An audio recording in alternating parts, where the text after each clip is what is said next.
Olá, meus meninos e meninas, sejam bem-vindos ao Elite, curso preparatório para o Enem e outros vestibulares, com a preocupação de fazer com que vocês fiquem feras com relação a enfrentar um grande desafio na vida de vocês, que é com relação à prova extensiva do Enem.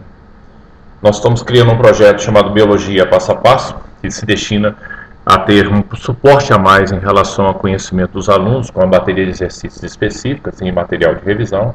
O nosso site de acesso está aí na tela, meu e-mail também para maiores contatos, para que você quiser ter trabalhos mais específicos, como exercícios simulados, está à sua disposição. Tá? O assunto que nós vamos trabalhar hoje é com relação à citologia, principalmente movimentos através da membrana plasmática. Eu sou o professor Márcio Pinho, responsável por esse projeto. Na ação que hoje nós vamos falar especificamente é isso, tipos de transporte celulares. Ok? Na nossa primeira apresentação, então, com relação à revisão, você tem duas imagens que mostram duas situações específicas, né, de transportes celulares através de membranas diferenciadas. As variações, você tem isso aqui. O primeiro tipo de transporte é passivo, que ocorre através de uma membrana permeável, em que você verifica, né, movimentação de substâncias de um meio mais concentrado para um meio menos concentrado, através de uma membrana que é chamada membrana permeável, porque ele permite a passagem de solvente e de soluto. Essas bolinhas seriam o soluto, e o espaço branco que representaria a água, que é o solvente universal, e que flui, né, sem barreira nenhuma através dessa membrana, que ela é permeável. Tá? E aí caracteriza um transporte passivo. O segundo tipo de modelo está representado aqui embaixo, ele é caracterizado como ativo, em que você envolve a movimentação de uma proteína carreadora na superfície da membrana, né, da membrana plasmática, com gasto dessa molécula aqui, que é o nosso combustível celular, chamado ATP, adenosina trifosfato.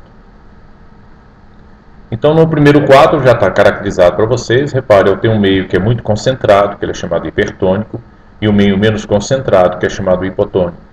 Então, no movimento de transporte de difusão, as substâncias saem de um meio mais concentrado para um meio menos concentrado, até se tornarem semelhantes, ou seja, atingir um equilíbrio. A gente chama essa situação de meios isotônicos. E no segundo quadro você vê que a visualização ele cria uma diferença de concentrações. Eu tenho mais sódio fora da célula e mais potássio dentro da célula por um processo transportado na marra. Repare que aqui ela atrai o potássio para dentro da célula e expulsa o sódio para fora da célula. Então ele contraria as concentrações. A concentração de sódio é maior fora da célula e é menor dentro da célula. Em contrapartida, o potássio é maior dentro da célula e menor fora da célula, contrariando as diferenças de concentrações. Então isso envolve gasto de energia. Então é transporte ativo. Tá? Então você tem aqui passagem de íons e moléculas com gasto de energia. Beleza? Vamos dar então continuidade ao nosso assunto com relação ao transporte de membrana, vendo que realmente o transporte passivo é aquele que ocorre sem gasto de energia, portanto sem gasto da molécula ATP, e caracteriza isso aí, passagem de um soluto de um meio mais concentrado para um menos concentrado até ocorrer um equilíbrio. Então, basicamente, o que você visualiza é isso aí. Você tem à esquerda de vocês, no início aqui, onde é colocado, o meio mais concentrado. Os solutos passam pela membrana, que é uma membrana permeável, e eles vão passando pelo slide até acontecer o equilíbrio final. Quando ele atinge o equilíbrio final, nós atingimos um quadro de isotonia. Os meios são isotônicos. Então, isso ocorre espontaneamente, sem gasto de energia, através de uma membrana permeável. É isso que é a característica de uma difusão. Tá? O esquema está bem bonitinho para mostrar para vocês como é que é isso.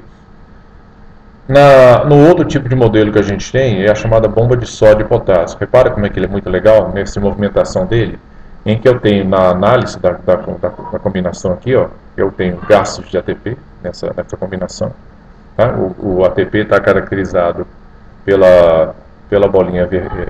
O gasto de ATP está caracterizado pela bolinha verde, né, no interior dele, que ele encosta, tá vendo que a bolinha que aciona, ele vira ATP e depois ele vira duas moléculas de ADP, né, que ele sai da formação e libera um fosfato inorgânico pela disjunção dele. Então essa oxidação que o ATP sofre aqui, ele libera energia e essa energia faz essa molécula carreadora aqui girar.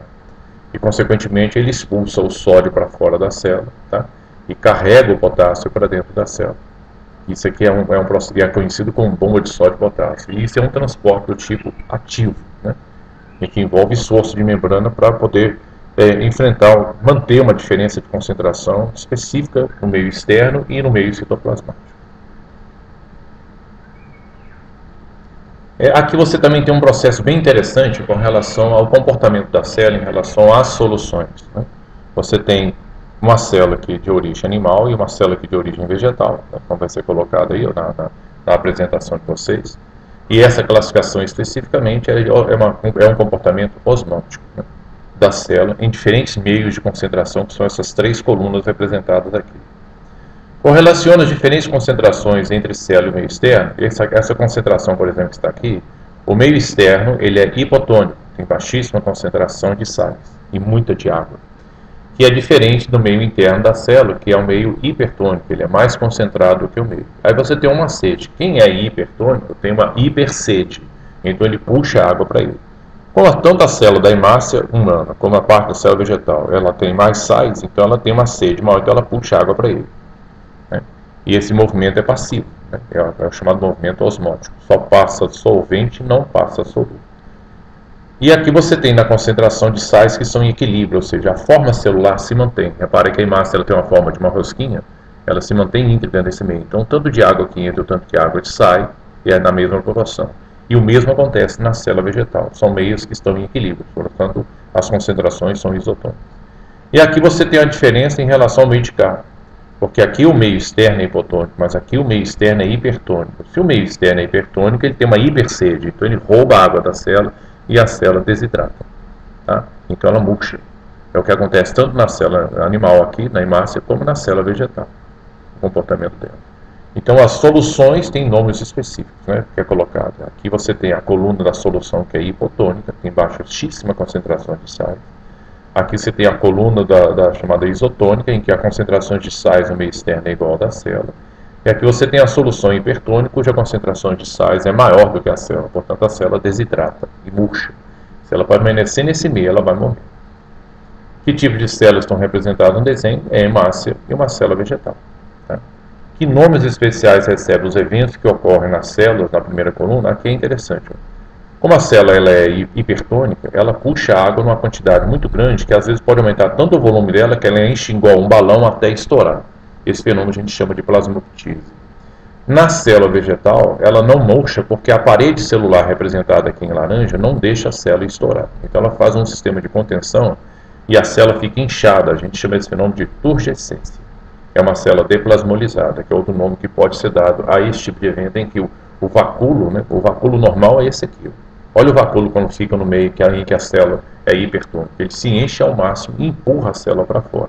Mas a parede celular não deixa ela estourar, o que é diferente da célula animal, que é aquela morre, né? Ela enche até estourar.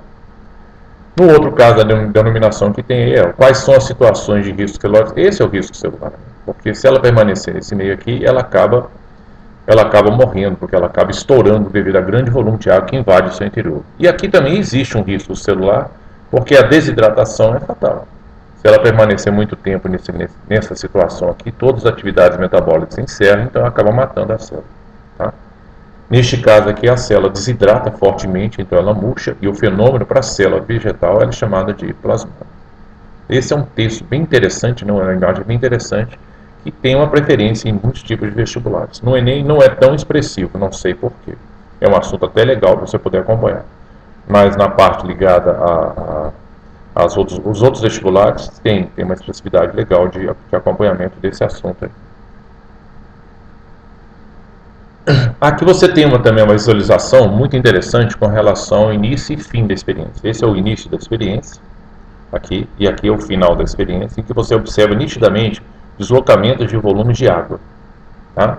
E aqui você tem uma membrana especial colocada aqui que separa este meio A deste meio B, tá? E nessa situação que você vai ver aqui, você tem muito mais soluto nessa área e muito menos soluto nessa área. Então você tem dois meios inicialmente diferentes. Você tem um meio hipertônico aqui e um meio hipotônico aqui. E no final você tem meios que são parecidos, que são chamados meios isotônicos. Isso é o que caracteriza uma osmose, tá? Portanto, a vantagem celular que existe aqui é que o sistema é espontâneo. Só que essa membrana aqui ela é uma membrana semipermeável, uma membrana mesmo de célula, que é a característica da membrana celular é que ela é semipermeável. Ela não é permeável, ela é semipermeável. Então o movimento aqui é osmótico, tá?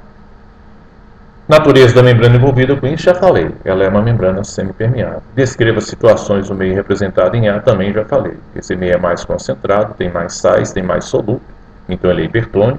E no meio aqui, B, no caso da situação aqui, ele é um meio que tem menos sais, então ele é hipotônico quando comparado de cá. Repara que eles estão no mesmo nível, a mesma quantidade de solvente aqui é a mesma daqui. E quando eu descrevo a situação final, depois desse tipo de contato, né, você repara que o meio B, esse lado B aqui, ele desidrata e passa o líquido dele para cá, para poder, no caso, como se estivesse tentando dissolver esse lado de cá, para que as concentrações fiquem parecidas, até atingir um equilíbrio, que é chamado de isotonia entre os meios. Mas o volume não. O volume, você repara que desloca, né, e a tendência, do caso do meio A, é roubar a água. Né? Quer dizer, o meio B sofre uma desidratação e rouba a água dele. Isso é característico de osmose. Tá? Então, dentro dos assuntos que a gente falou para vocês, na parte de movimento de membrana, obrigado pela sua atenção. E qualquer coisa que vocês precisarem, entre em contato com a gente, vai estar o site de acesso aí.